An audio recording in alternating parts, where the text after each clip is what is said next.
So I'm kind of having an inner conflict here. The live action One Piece series came out on Netflix, and that's an anime I've always wanted to watch, but I've always been too intimidated to watch it because there's over 1,000 episodes. If I watch the live action series, I'll get 8 episodes? And that'll just prompt me to want to watch the anime, which I'm too afraid to start anyway. Over 1,000 episodes is just too much to commit to.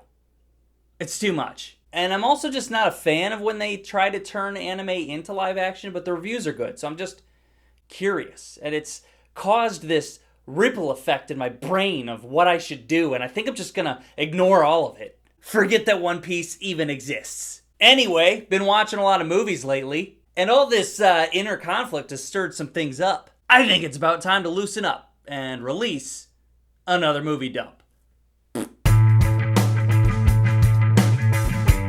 Barbie! Barbie's living her best life in Barbie Land. Is that what it's called? Barbie Land? Barbie World? She has a single negative thought, and that leads to the world around her crumbling. So she has to head out to our world to fix it. Ken, he tags along, he discovers patriarchy, and decides to make some few changes to Barbie Land of his own. I saw this movie way later than most other people, and I've seen a lot of discussions and reviews of people getting really hung up on the male versus female viewpoints. And yeah, I think it had a really smart way of breaking down feminist ideas that can be delivered to mass audiences. What I haven't been hearing about is how goddamn creative this thing is. The entire Barbie world is put together so well, and it's clever as fuck how they execute a toy world. There's just so much creative imagination happening, and it's not getting recognized. This is one of the more creative movies I've seen in a long time, and it's also really funny. Barbie is bright, Barbie is silly, it's an overall fun time. We get to see the connection between imagination and inspiration and how that affects the real world. Margot Robbie is fantastic, and Ryan Gosling is a hilarious counterpart that deserves to be seen. He is Kenuff. You know? Wolf! This movie's from 1994, and it takes itself so seriously that it blows my mind. Jack Nicholson gets bit by a wolf. Yeah, it's a werewolf movie. But then they give you this entire background job for him, where he's the senior editor of a book publisher owned by a billionaire that's selling the company to a corporation, and Jack Nicholson's job is at stake. And it's just all this meaningful filler. I'm watching this thing like, this is a fucking werewolf movie? They get you so invested in his job life and his marital situation, they have to remind you that, oh yeah, by the way, he's turning into a fucking werewolf. Then they throw in Michelle Pfeiffer as a potential love interest, and you're like, what's up? I swear this was already a movie script that just wasn't quite entertaining enough. So they're like, well, what if we just also make it a werewolf movie? And it's awesome! James Spader is the villain in this. He starts out as this backstabbing, slimy weasel of a coworker and turns into a rival werewolf. What the fuck is going on? It's so perfect because you just already hate this guy. It's not the best movie in the world, okay? But it's worth a watch because I don't think there's really anything like it. It's early to mid 90s, right? And it just takes itself so seriously that that's what makes it funny. The whole time you're like, yeah, fuck yeah, good for you, werewolf Jack Nicholson, and fuck you, werewolf James Spader. The makeup and werewolf effects are pretty sweet too. I specifically really like the teeth that they did. Christopher Plummer is in this. He's the billionaire. He's Michelle Pfeiffer's dad. David Schwimmer is in this. It's right before Friends started, so he's like a nobody, and he plays a cop. What? It's so weird, but it is sweet. And after the fact, after everything happens in this movie, I'm left sitting here like, what happened to the book publishing company? What happened? Asteroid City. Okay, so this is about a play that's based around a town where an asteroid landed, and it's set in the 50s, but it's also like a behind the scenes of this play. Wes Anderson has become a director that's known for his specific style. His earlier movies had more of a story that had accents of his style. And now his style has become the entire movie itself. Am I making sense? It's like a loose story with okay characters that's just buried in moving geometry and panning shots and zoom-ins and moving the camera in every which way possible to get as many things as possible to happen in one single shot, as well as characters listing things in monotone voices. I'm not trying to rip on this because I am a Wes Anderson fan. I love his style, I love his use of colors, and I love his set design. And all the cameos that always show up, great to see it. But I also like being told a great story, and I don't feel like there's much story here. When every single character is emotionless, how am I supposed to feel anything? In the most respectful way I can say it, it is style over substance. And I'm kind of seeing more and more of that over the last 2 movies that he's made. Like, take Asteroid City and compare it to Bottle Rocket, or The Royal Tenenbaums, or Rushmore. It's not even close. Life Aquatic, that's my favorite of his. It's not even close to that. I very much liked watching it. I just didn't feel anything. Does that make me a Wes Anderson character? Magic Mike 3! I find the Magic Mike trilogy kind of bewildering. I've never talked about any of these movies, but I have seen them all. This series is directed by Steven Soderbergh, and it's very well made. But the subject matter is just so dumb. Here it is, folks, a trilogy about the everyday struggles of a male stripper. Okay, so here we find ourselves in the 3rd Magic Mike movie.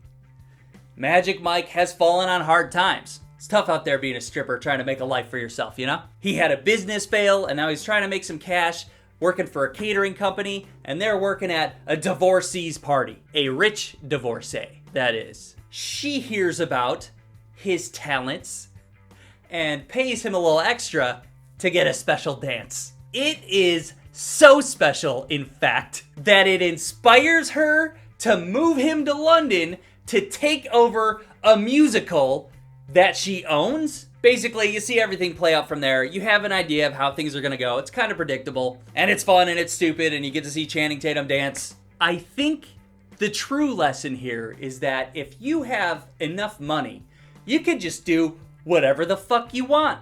And you can use other people's lives like pieces of a game board for when you're feeling down. And that's Magic Mike 3. Yep, Eastern Promises. This is an interesting one. A teenager shows up at a hospital around London somewhere. She gives birth and she dies. Naomi Watts was this girl's nurse, and she gets wrapped up into this mystery of, who is this girl? Who is this baby? And it's all associated with the Russian mob. We're introduced to Viggo Mortensen's character, who is a driver for this outfit. And he's working his way up the ranks, doing, the mob thing. This is a very slow burn, okay? But it's cool. The violence is hard as fuck. Here's the thing. I love violence, but only when it's really exaggerated. I like slasher violence, Slasher movie violence. Jason cutting a dude in half or bending a dude in half. I love that kind of shit. This is realistic violence, and the very first scene of the movie made me cringe so hard. Good movie, great acting, cool, threatening vibe. It's like a threatening movie. It's done so well. It's just a slow pace. So get ready for a slow burn. It's worth watching. You know what? With every mob movie that I watch or rewatch, I keep getting reminded of GUNGRAVE and how only half of a 26 episode anime did a better job at telling a mob story than most American mob movies. That is before it goes batshit crazy for the second half of the show. I mean, shit, if you take the first 12 episodes of GUNGRAVE and put it up against The Irishman, GUNGRAVE is way better. I reviewed it. Link in description. The Pope's Exorcist. A family moves into an abandoned home and one of the kids gets possessed. Not like we've seen that a billion times. And this demon that possesses this boy is so powerful that the Pope himself has to send his top exorcist, Russell fucking Crowe. Okay, that's kind of a new idea. Then he teams up with a young priest to battle evil. And back to being cliche. The Pope's Exorcist is kind of stupid. As far as possession flicks go, it's very by the book.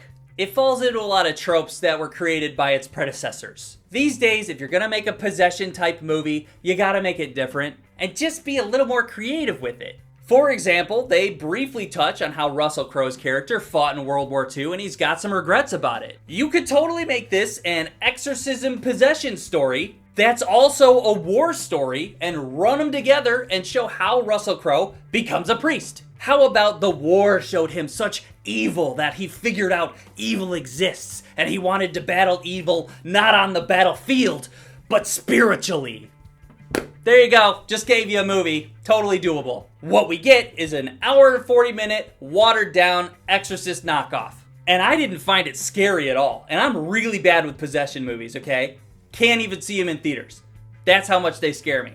This one wasn't scared at all. Here's the thing though, Russell Crowe is awesome in this. The whole reason I showed up was for his performance, and I was not disappointed. That dude's the fucking man, and I'll watch him in anything. They did have a few original ideas in here, but it got all bogged down by bad CG and predictable dialogue. I don't want to be an asshole, but the possessed kid, he didn't do great. He just made the exact same face the entire time he was possessed. It was like this. He kept doing this. Fuck your mother. I will take your soul to hell, and I will eat it. I will say though, the dubbed over demon voice that they did, that guy did a fantastic job. Who are you? Your worst fear. I am your demise. You only serve to diminish yourself. Don't lecture me, priest. I just didn't find the kid very believable. Didn't do a great job. Sorry, guy. Overall, I think it was stupid, but not a total waste of time. I've seen way worse movies like this without the blessing of Russell Crowe. The best thing about this whole movie is you've got this badass exorcist that drives around on a fucking Ferrari Vespa. Hilarious. What a dump, everybody. If you've seen those movies, I want to hear what you thought about them. If you haven't seen those movies, go check them out, then come back and let me know what you think about them. Specifically Wolf. Can someone go see Wolf and let me know what they think? Am I crazy thinking that it's like an awesome movie? Please let me know what you think about Wolf. Okay, see ya. Subscribe. I also threw on the Netflix documentary about Jake Paul and his boxing career.